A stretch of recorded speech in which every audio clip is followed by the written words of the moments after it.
So this set of panels really talks about the 1960s when my family finally is reunified. And my father establishes a laundry in the Bronx, and he's able to bring my mother and my brother and sister over. And remember, when he leaves Hong Kong, they're infants, and then he sees them again, and they're 9 and 10 years old. So he didn't get to see them grow up, much in the same way my grandfather never saw him grow up. This section talks about our life in the Bronx. It gives a really a good representation of what it was like to grow up and operate a laundry in the Bronx. And it was very much like many laundries of that period. Some of the artifacts from my family that we have in this display case is this tape dispenser, which is very old school, it's very mechanical, and then a sprayer for water for when you're ironing to spray the clothes. And then the sign at the very top that says Chinese hand laundry is the actual laundry sign from my father's laundry. So the other than really giving a sense of what it was like to grow up and to live in the laundry, there is a section about housing discrimination at that time. Our family wanted to move into an apartment complex nearby, which at the time had a whites-only policy, so we couldn't. So instead, my father bought a house nearby, and so that shows that in these panels.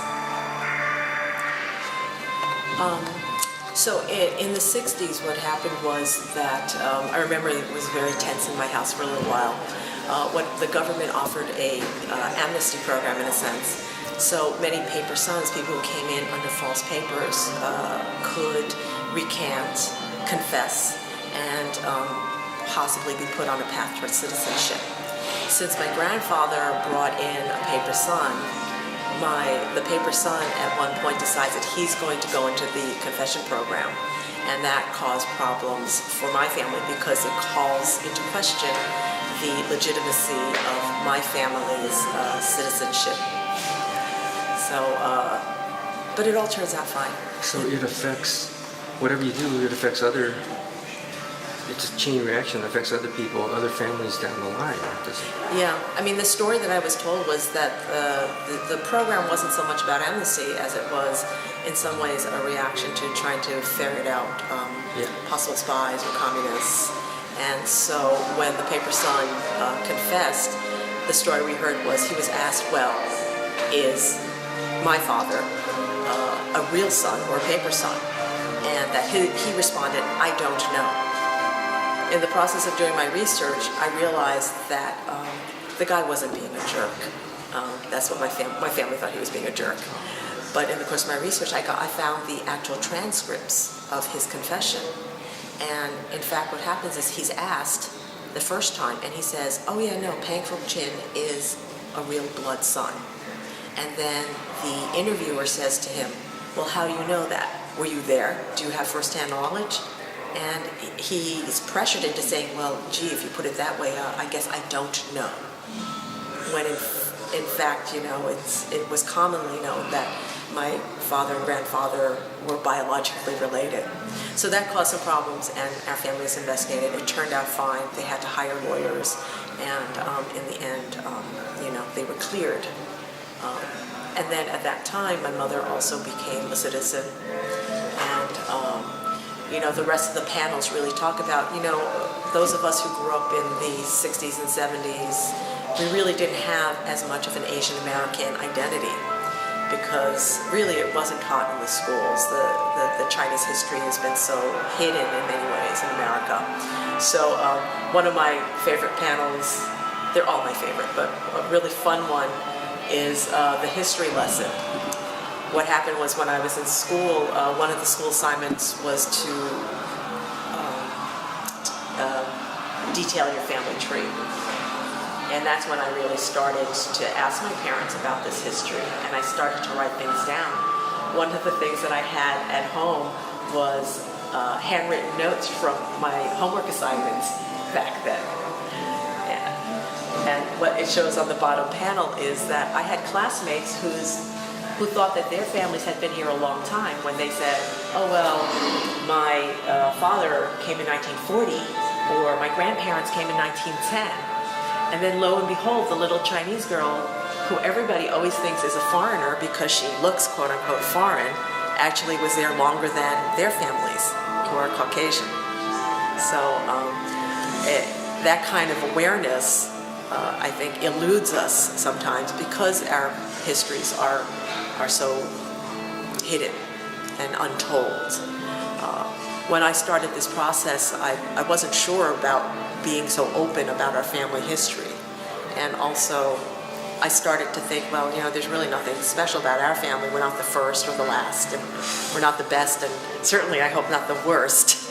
But it's important. I think everyone's history is important, and to tell the story through an ordinary family, I feel is very powerful, because I hope that people can identify in whole or in part with my story and realize that your personal story is important. History is not always just about famous people, but it's about individuals, how we act, our personal experiences, how we act collectively and individually. That makes history. So, yeah, but this history of exclusion, all these years, centuries, it would get a person down. Living through generation after generation, looking at your history, and I'd have a normal person would have a negative feeling or reaction about that and about the country they're in. And yet, do you feel this way, or do you feel a sense of hope now? Is it behind you, or all these years of exclusion, and now? Well, I hope the lesson is that it's never behind us, and I think that these issues have relevance today. And the experiences of exclusion were painful, traumatic, but really there are lessons there for us. I think hopeful is a kind of more encompassing feeling that I would more say it in a neutral way, which is that my journey in doing this project is a journey to asserting our Chinese American history on the American landscape. It was there, and I think people need to acknowledge it. Not all history is good, but all history is instructive. Yeah, I think telling these stories is really powerful. And I think whether you're Chinese or you're not, that these stories have resonance. And if we can all really identify with these stories, regardless of whose story or which ethnic group's story it is, then I think we're achieving a path to a greater humanity, in a sense. I love this last panel also. I guess I love all the panels. But I think in keeping with what we were talking about, this panel really talks about claiming that Asian American identity.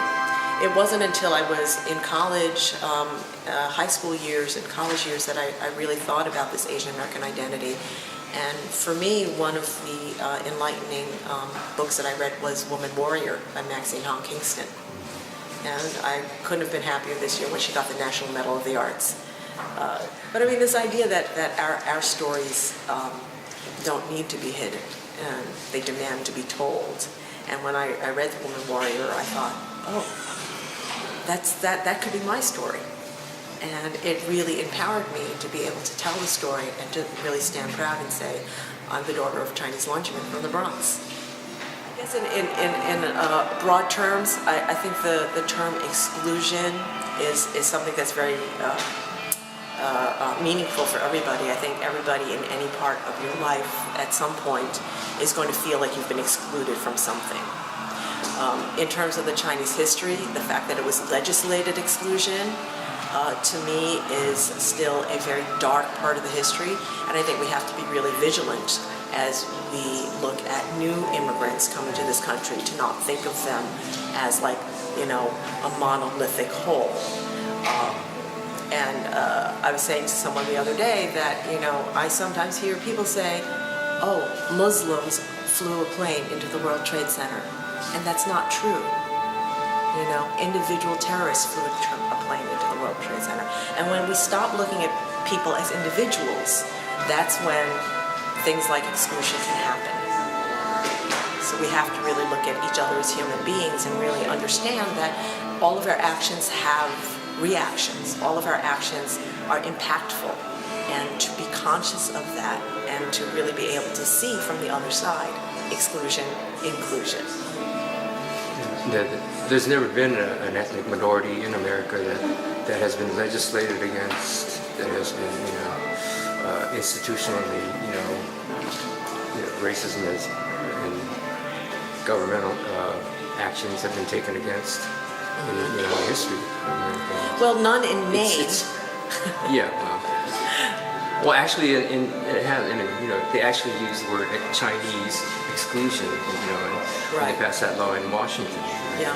And even though, and it was called the Chinese Exclusion Act, but then over the years, actually, it came to include all kinds of Asians. Yeah. And it expanded to include not just Chinese from China, but then they included Chinese who came through Canada or who came through South America. And then at some point it included practically all Asians, like Filipinos and Japanese. So it was So one they had to law. fall under that umbrella too? Yeah, it was Oh, one law that then morphed over the years to become even more encompassing. Up until the 65, was it? Up until it was repealed in 43, at which time they set a quota, an annual quota of Chinese that could come into the country of 103.